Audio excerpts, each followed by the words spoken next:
I honestly have to say, like I was saying in the car, like you've elevated my consciousness with these conversations, and and learning more about your legacy.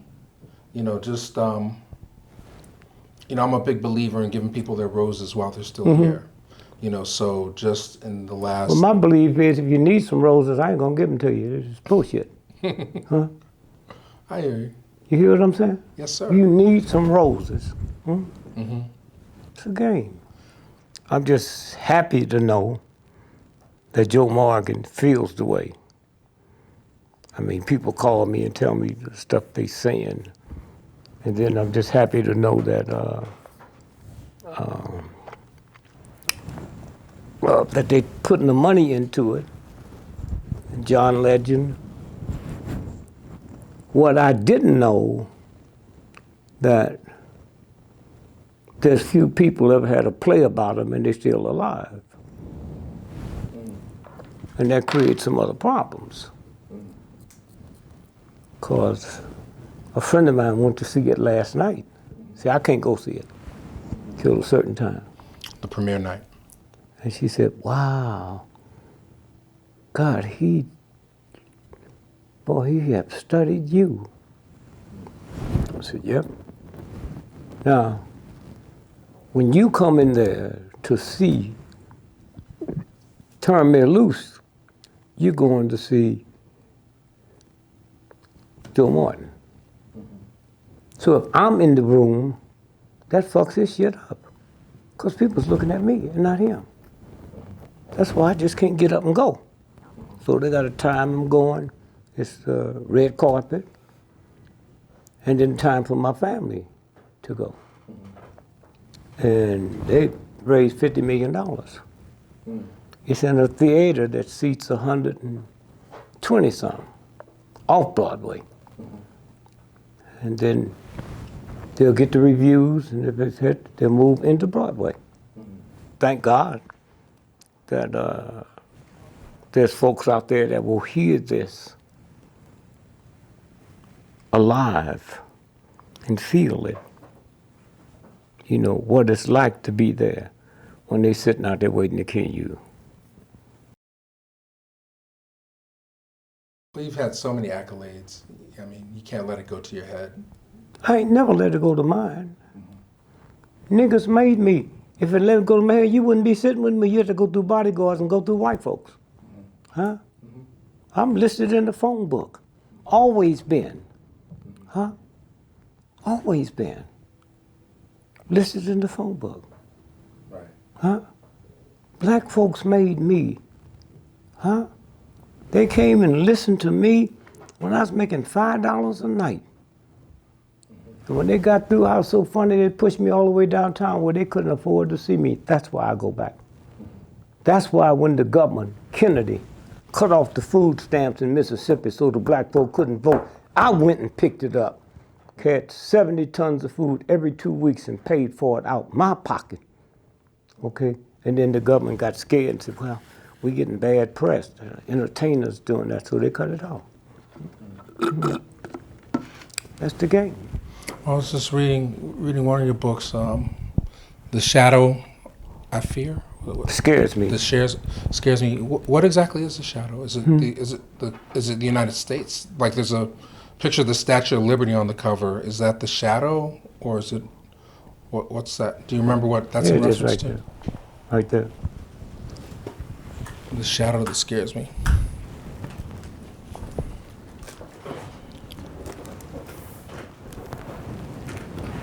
The shadow. So you see the shadow. Okay. A French billionaire sent this here. The Statue of Liberty. Where the nigger was breaking the chain of slavery. And then white folks changed it. And the only place you can see it if you go to the New York Library at 55th and 5th. They got the real one. It's a woman. breaking the chains of slavery, and it was sent over here to honor black folks and ex-slaves. Mm-hmm. That's what I say. Well, there's a chapter in here.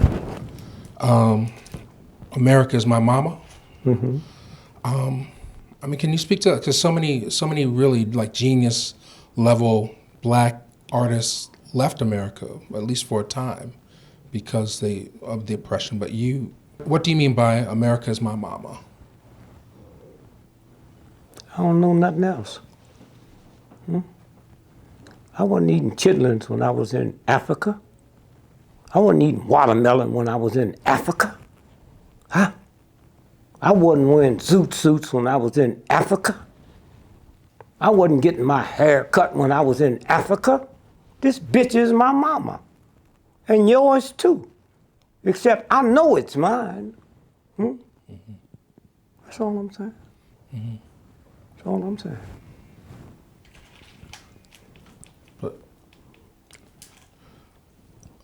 But you hold this country up to certain standards. Me? Well, you fought, certainly, for civil rights, for truth. Not for this country, man. You're getting really nasty now. I'm sorry. You ain't gonna have to be sorry. I'm just listening to the shit you say. Read the motherfucker. I have. Huh? I have read it. And you think I'm holding it up? Huh? Whew, man, you scare me. I was born just as ignorant as you was. With a mama probably more ignorant than yours.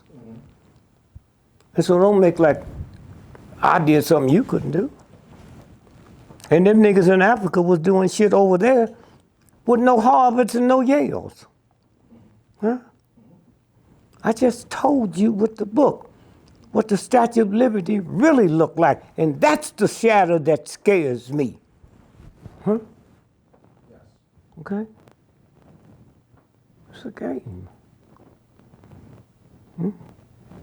Okay. But you meet people out there that need your level so they can break to another level. I think that's what's happening. I think people they're watching all of this. They're really tuning in and. The time is over. You don't hear that because you part of this shit. You don't hear it.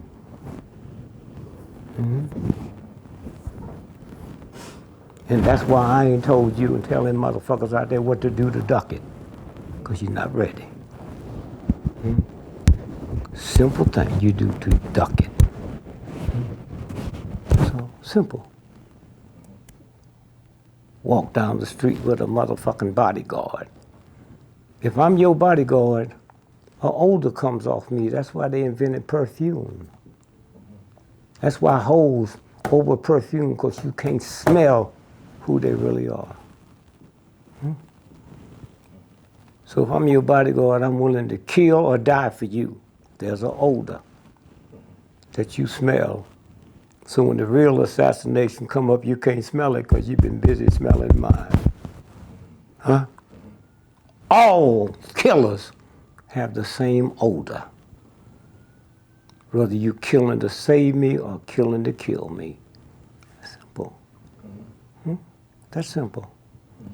Kennedy had all them bodyguards. And not only did they shoot him, they sent the car back 3 hours later to Cincinnati to have it cleaned out and reworked. And I go around the world and I see my damn hatchets that cut kings' heads off. 10,000 years old. What about forensic? What was that about? It's a game. It's a game. We stupid enough to believe that I would have became president. I ain't never took a science course in my life. But I'm gonna walk around with the box with the nuclear bomb in. You stupid enough to believe that? Huh? So, all you gotta do is open it up. You got a pocket full of apples. I can't put diamonds in your pocket till you dump that bullshit. And I told Medgar, I said, keep your eye open because they're gonna get us tonight. You can feel it. Then my wife called and said to him, I need to talk. I need Dick to call me. They tell me his son just died. So Megha couldn't tell me that. He said, you need to call your wife. Call your wife. She got something. I said, oh, no, man. Shit, no, man. Dude, watch these motherfuckers here. He said, well, I think you said something's wrong with her. Son, well, ain't nothing I can do about it. She got no sense to take him to the hospital. He said, he died. Fuck it. We soldiers on the front line. If I was in Vietnam, you motherfuckers wouldn't tell me to go home. Don't tell me no. And the reason I didn't get shot that night, my plane was late coming in, so the bags was in the car. So we had to go to Memphis, because there's a flight out at 2 o'clock in the morning. And I went there and I hugged him. I said, man, I'm sorry, I can't be here to die with you. Just like that. Now, there's at the end of the book Nigger, it says your wife was upset and you told her, you know, like you, to get her out of her shock, you told her something. No, a white boy called me. So you that rich millionaire nigga? I said, this is me, you motherfucker, you. Said, I just heard on the radio your son died. I said, did they tell you that motherfucker was insured for $100 million? Did he tell you that? Would you say that to my wife? No, he said, I'm glad. I said, would you say that to my wife? I handed her the phone. She's still sitting there rocking with the, bitch, we soldiers. We got time for this bullshit here. And that's when she dropped it. And then we called the undertaker. He came and said, I'd come up talk to you, and you went, no, she ain't talking, I'm talking. So I go down. Told me what it was. Come on, man, this motherfucker was 2 weeks old, man. Me and her gonna ride in the limousine, that motherfucker gonna ride up front. Just simple. Just simple. But did you ask her what she would have preferred if it had been your infant son or you who had died? I didn't have to ask her. I know how this bitch think, man. She think like the typical nigga. You can go to war. I just told you, if I was in war, they wouldn't ask me. Ask that bitch what she think, huh? Okay? That's white shit you talking about.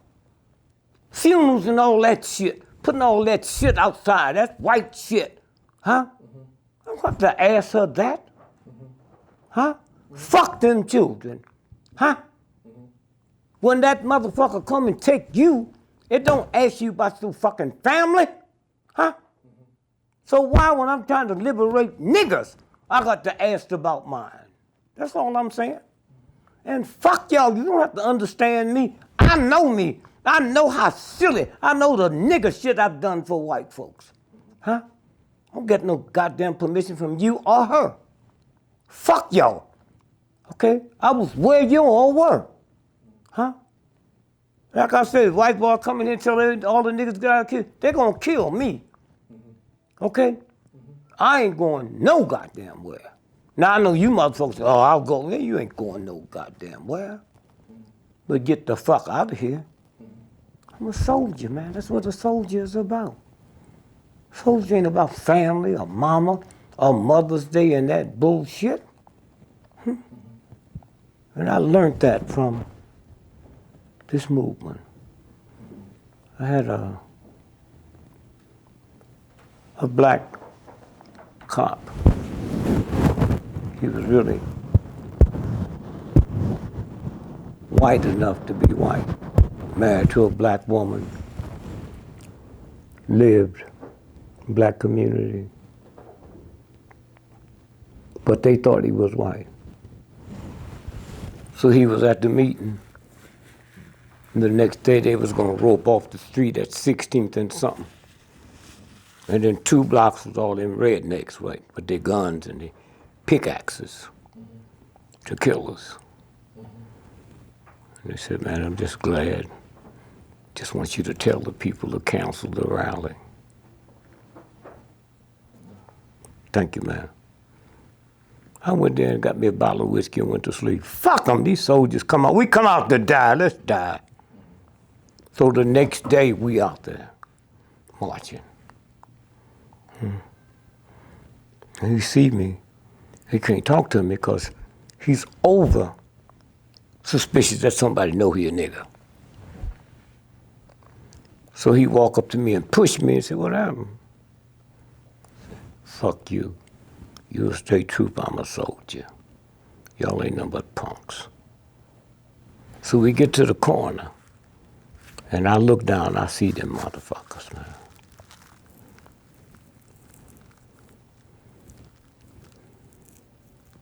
See, the movement was 70% black women, because the men couldn't show up till the weekend when they wasn't working.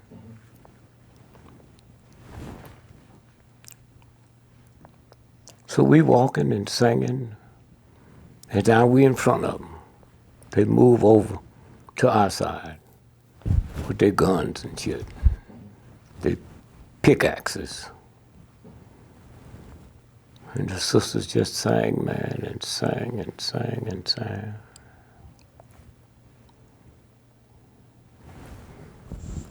So all at once I see this funny look in one of them's face. Mm-hmm. And I saw this fear. And I saw fright. And I saw these motherfuckers dropping their guns and shit. Why? Because when you're not scared and you're not full of hate, the motherfucker saw the Spirit of God coming out of us and got the fuck out of there. That's what it's about. And one time we in Dallas and the FBI come up and say to me, said, so-and-so have broke out the jail in Dallas and he's gonna come here and he's gonna kill you today. We'd like for you to counsel. I say, fuck you, why don't you go get the motherfucker who's gonna kill me? You come all the way down here to tell me, fuck you. So I had this little punky ass son. He liked to flirt with the girls and play during the march.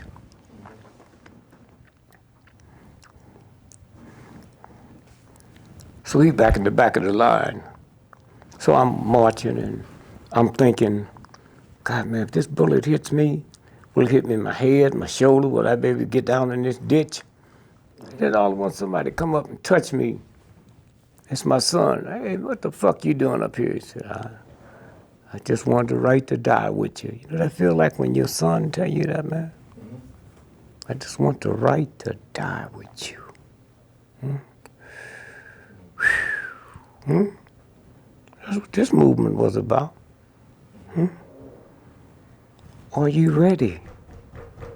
Because when you get that way, can't nothing touch you. Can't nothing touch you at all. So that's what this shit is about, man. I've been so happy. Well, you know, I can't wait for more people to see these and for people to go see the play. You know, I know you don't like compliments, but I have to say you're a living legend. And no, I don't mind that. I'm just saying you already told me that. So how many times you gonna tell me? A lot of what I talk about, what film is, and how it's used to perpetuate white supremacy and the persistence of whiteness. We have this thing that's going on now that makes this society continue, and that's called the illusion of inclusion. We never speak of those that came before us as great. Never speak of them as dead. Absolutely. You don't hear Christians saying the late Jesus. Muslims don't say the late Muhammad, do they? No, not at all. Okay, you don't speak of our greats as being dead. They're supposed to live on through us, right or wrong. Yeah. Right. But what happened? Oh, y'all didn't get that. What happened?